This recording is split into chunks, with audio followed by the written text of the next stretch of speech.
Everybody, states are now being ordered to reinstate unemployment benefits. Plus, the federal government has distributed more stimulus funds to several states. And this means that many Americans across the country are receiving some form of financial assistance from the federal government. So welcome back to my channel, folks. This is your fourth stimulus check update and daily news report. And we have a ton of news to go over in today's video. But first, don't forget to subscribe to my channel and share this video with your friends and family.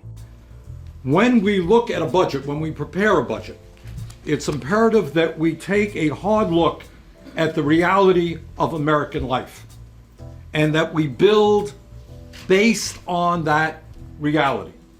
Let's start with the most important news, everybody. The IRS has sent billions of dollars in relief to Americans since the start of the crisis, yet some people are still missing what's owed to them. If you haven't received a stimulus check or got less than a full amount, you may be eligible to claim the 2020 Recovery Rebate Credit. And to claim the credit, the IRS recommends that you file a 2020 tax return, even if you aren't required to. If you don't owe money, there is no penalty for filing after the tax deadline. The earliest that you can take your Social Security benefits is 62. Now, if you are a widow, the earliest that you can take your benefits are age 60. Now, should you take your benefits early? That is the question. As you know, that the longer you wait to take Social Security, the more those benefits accrue, typically up to 8% per year. So there are a couple of factors which will help you to determine when to take Social Security. After the tax deadline. In addition, you have to know the amount of the first and second stimulus check that you were supposed to receive. And you can find this amount by accessing your IRS online account.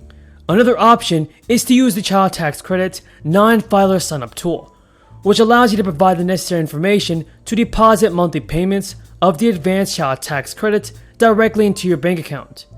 The IRS can use this information to send any 2020 Recovery Rebate Credit. And filing a 2020 tax return will also help the IRS determine whether you are eligible for advanced payments of the 2021 Child Tax Credit. Amendment will be a disaster for working people, for elderly people, for low-income people. It will mean, in my view, the destruction of the Social Security system as we know. Should President Biden extend the unemployment benefits, or should he send out the fourth stimulus check? Leave your thoughts in the comments below. Everybody, who is to blame for holding back our stimulus check?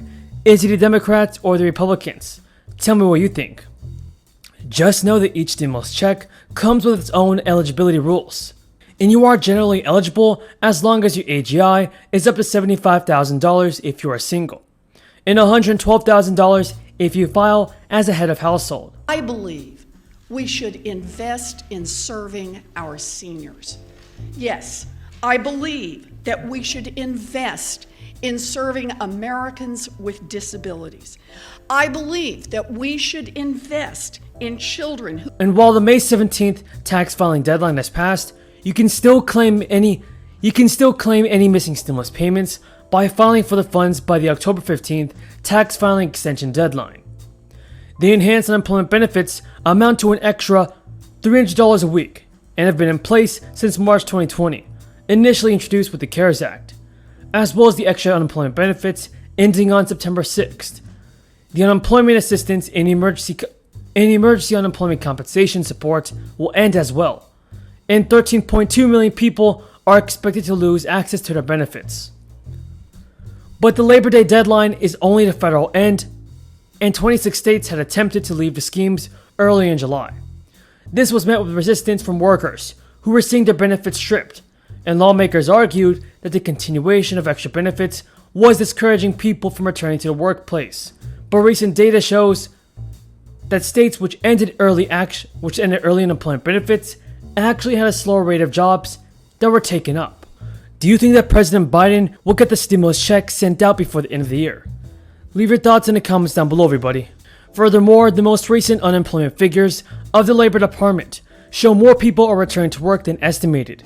In July, nearly 1 million workers rejoined the payroll, and the unemployment rate stands at 5.4%. Before the crisis, the unemployment rate stood at 3.5%, and it could be deemed that it is no longer necessary to get the benefits, as the US is tentatively returning to normal.